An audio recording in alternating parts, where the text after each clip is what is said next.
Do you think Big Meech told on somebody to get out, snitched, did anything extra? No. Let me tell you why. Big Meech's paperwork is public records. There is no proof that Big Meech said, hey, bust him, bust him, bust him.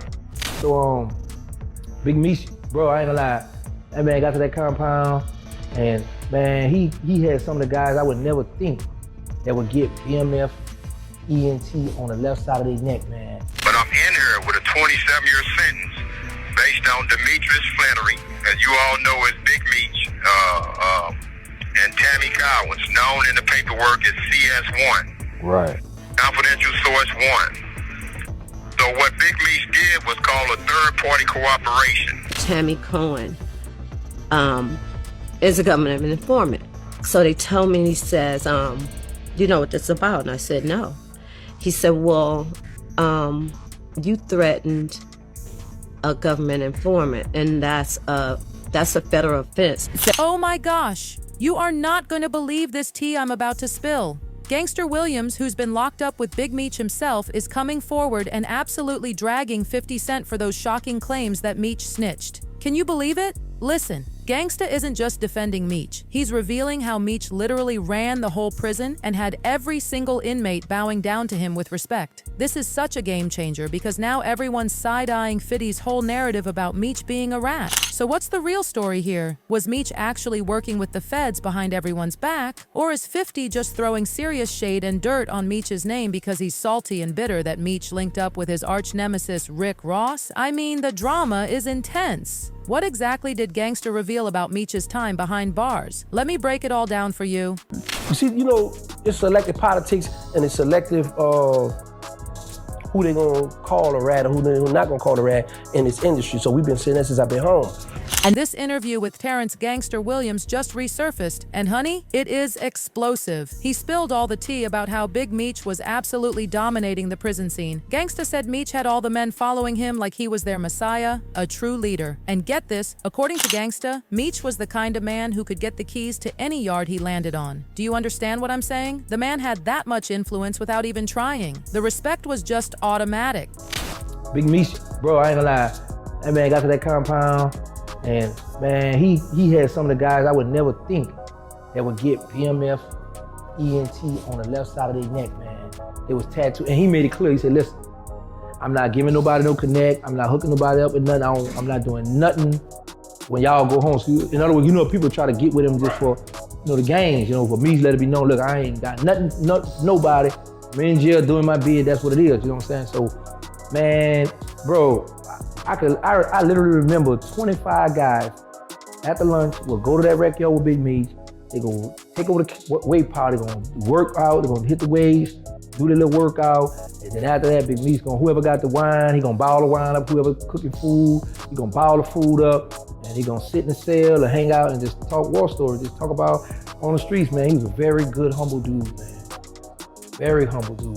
What's even crazy, but wait, it gets even crazier. Despite having the golden opportunity to escape and return to his life of millions before the feds closed in, Meech chose to serve his time. I'm still shook about this escape opportunity, but we'll get into those juicy details in a minute. First, let's dive into what Gangsta had to say about those nasty snitching allegations against Meech. As we all know, 50 Cent has been publicly and relentlessly accusing Meech of being a federal informant through his former associate Tammy Cowens. However, and this is the tea, when Gangsta was recently questioned about Fiddy's claims, he said he seriously doubts Meech would ever cooperate. Not only that, but Gangsta threw some serious shade, hinting that industry people like Fiddy are absolute hypocrites for picking and choosing who they label a snitch. Do you think Big Meech told on somebody to get out, snitched, did anything extra? No.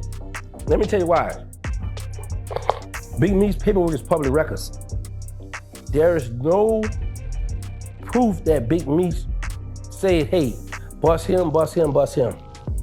Now, the situation with the lady Tammy, the female that he cool with or whatever, mess with whatever, I was having an argument with somebody about this last night.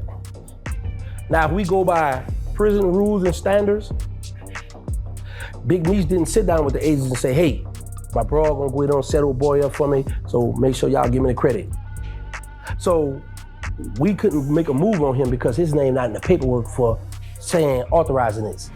Now, to truly understand where all these scandalous snitching allegations even originated from, we need to look back at the dramatic rise and fall of BMF, which ultimately ended with Meech getting slapped with a 30-year sentence behind bars. And get this, the wildest part of this whole saga is that there was actually a moment when Meech had the perfect opportunity to escape the country and avoid serving any time at all. But instead of running away like so many others would have, Meech chose to stay and face the consequences head-on. That decision earned him massive respect in the streets, but it also set the stage for all this drama we're seeing play out today, including these snitching rumors that Fiddy is now pushing so hard. But let's start from the very beginning. The Black Mafia family was founded back in 1985 in Southwest Detroit by brothers Demetrius Big Meech Flannery and Terry Lee Southwest T Flannery. Beyond the Flannery brothers' incredible ambition, BMF was powered by a direct connection to top-tier Mexican cocaine, and they quickly rose up to become major players in the game, moving product through a family-run car service.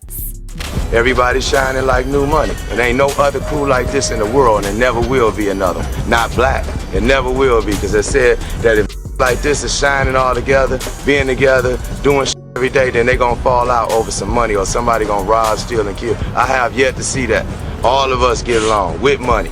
By the early 2000s, BMF had the streets and the clubs completely under their control. They were using this flashy entertainment empire as their front, and at their absolute peak, the organization had an incredible 500 members making serious power moves all over the United States. Every place we stay at, LA, Atlanta, Detroit, we have homes, our own homes. We don't have to go in and rent. We got our own houses, we got our own cars, we got our own hoes, we got our own clothes. You know what I'm saying? And we can't be stopped. I don't see nobody stop. I don't see none to come after us either. None. Nobody will never do this again. There's this many and this much money can't get along. But listen, Big Meech and Southwest T didn't just magically rise to the top. They fought for every inch of their empire. They survived brutal turf wars, territorial takeovers, and lost people they loved along the way. Back in the late 80s, T took a bullet to his right eye that left him partially blind for life. As for Meech, he was shot on 2 separate occasions, once in the neck outside a Chinese spot in the 80s, and again in '04 outside an Atlanta club when he got hit in his behind. That second shooting erupted after a heated altercation with Anthony Wolf Jones, who was Diddy's former bodyguard. While Meech thankfully made it out with only minor injuries, Wolf and another man were shot dead. The streets were absolutely ruthless. So we were in Club Chaos this particular night, and one of Meech's friends, Wolf, was there. So Wolf and Meech knew each other because he was Puffy's ex-bodyguard, and Puffy and Meech were close. Wolf sees his ex-girlfriend, but she's not with Meech, you know, she's standing on the back wall. Wolf reaches past Meech and mushes her, and Meech was like, nah, that's not going down. Whatever y'all got going on, you can handle that privately with her. But if she's standing here with me, I can't have you disrespect her like that. That led to verbal altercation, physical altercation, which led to Wolf Jones ejected from the club. Demetrius and his bodyguard, Bull Height, were on their way to their vehicle when they encountered Wolf Jones and Riz Gertie waiting for them with guns drawn. Wolf Jones started shooting.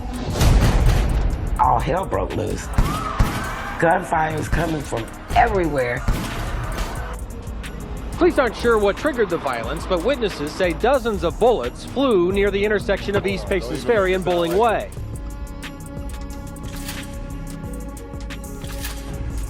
We all meet up at the house, and it's still not a big deal. You know, Meech is actually leaning on the counter laughing because we're drunk as hell. He's like, man, Yogi, my ass is burning. I'm like, what? He's like, man, I think I got shot in the ass. And sure enough, he got shot in the ass. But beyond the illegal substances empire and all the street politics, BMF was all about living larger than life. We're talking 13 multi-million-dollar mansions spread across the country, fleets of luxury foreign cars that would make your jaw drop, closets absolutely dripping in designer from head to toe, and VIP access to Jacob the Jeweler's most iced-out pieces. The extravagance was on another level. Meech chartered a commercial flight for hundreds of people, and Meech paid for everybody.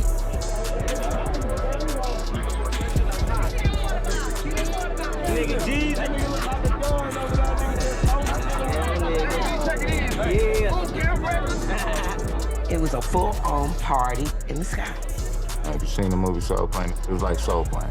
Yeah, get good. Got the mom support 100%. Okay, wrong with that. Meech had everything set up. Everything was set up for us to party. Give me one of these, man. Big dog, what's up, baby? Hey, just feeling like a building in Mexico, man. You know how we do it, big.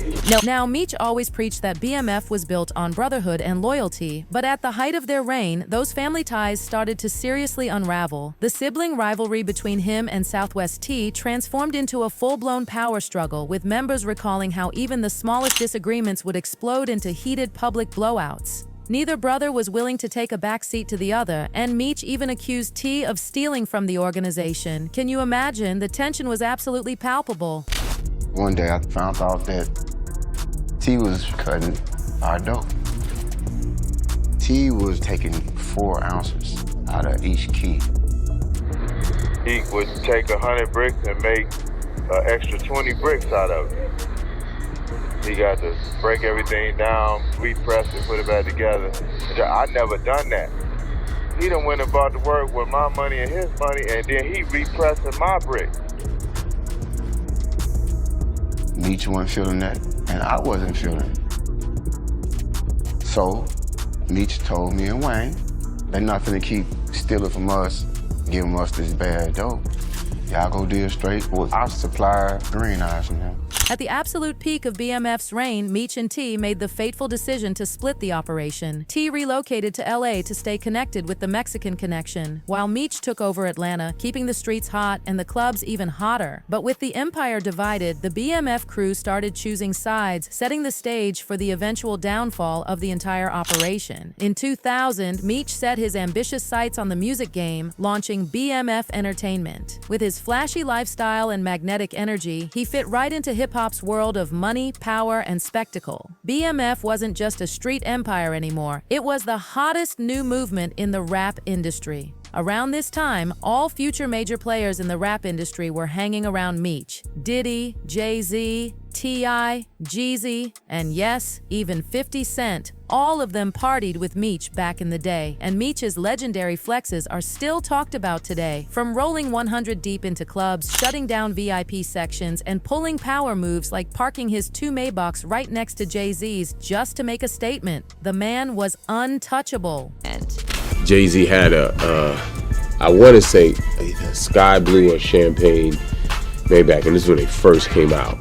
Meech drove up in 2 Maybachs, pulled the Maybachs up, and I don't know if he purposefully did it or whatever the case may be, but he pulled them in order to block in Jay's Maybach. You know, Meech was always friends with Diddy, like that's his boy. You know what I mean? That was always his boy. So I think for Meech it was sort of trying to assert his presence, so that he wanted to make it so that Jay had to speak to him in order to get the cars moved or whatever. But it wasn't no beef at all. It was just sort of that I'm rich too, and I'm street rich for real. Another one of the most legendary BMF stories still circulating is Big Meech's absolutely wild Leo-themed birthday party at Magic City, where he took flexing to a whole other universe by bringing 2 white tigers right into the club. Like, who does that? Only Meech. They was there when it was changing. Exactly. And they caught it. Okay, we're gonna catch, we're gonna do this party, we're gonna have the tigers and the lions and you know what I'm saying, elephants and stuff, all you know, like we never seen that type of stuff. Like you can say what you want to say, you know what I'm saying, about, but it's that type of stuff you only seen in movies, and you didn't even see that in movies. Like for real, not no black people really doing it like that. You know what I mean? So from here to Miami, Cancun, you know, renting out the whole jet. You know, it's stuff that people still ain't doing to this day. Exactly. You know what I'm saying?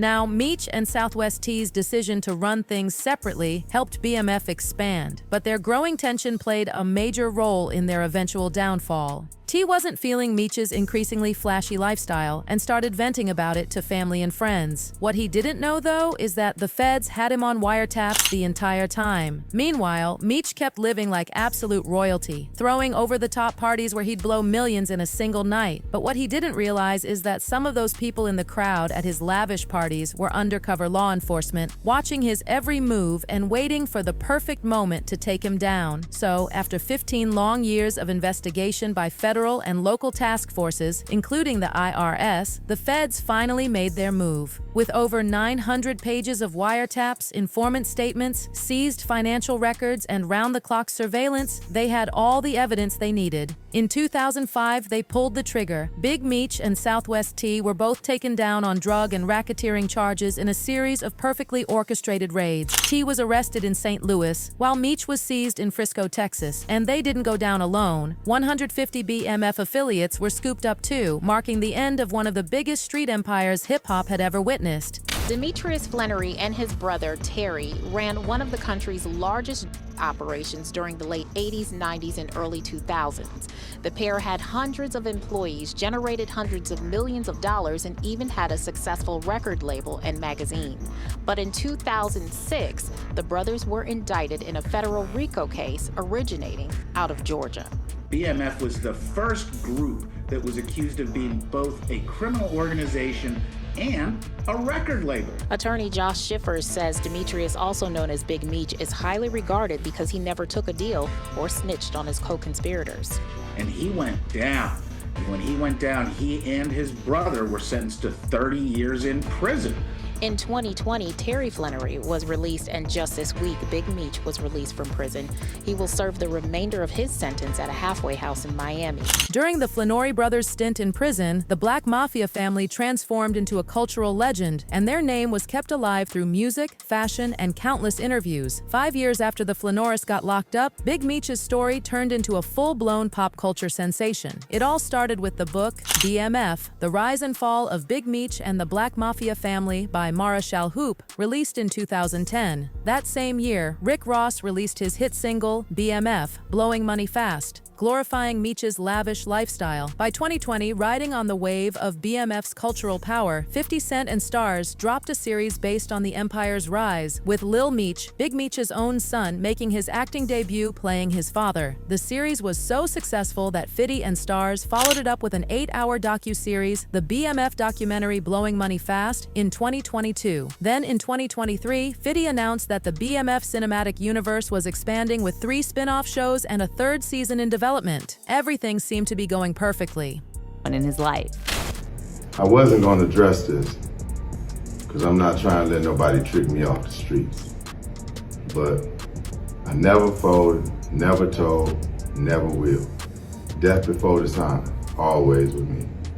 But 50 is not backing down, and he even recently claimed he's got actual paperwork to prove that Meech cooperated with the feds. However, some eagle-eyed fans pointed out that these documents have been floating around for a while. Besides, the paperwork doesn't directly label Meech as an informant. But what's your take on all this drama? Why do you think 50 Cent is so hell-bent on pushing this narrative about Meech snitching? And if this paperwork was out there years ago, why didn't 50 have a problem making a TV series about a so-called snitch? But now that Meech linked up with Rick Ross, suddenly it's an issue? Is 50 being a total hypocrite here? Or do you actually get where he's coming from? Drop your thoughts in the comments below, and don't miss this next video that dives even deeper into this explosive situation.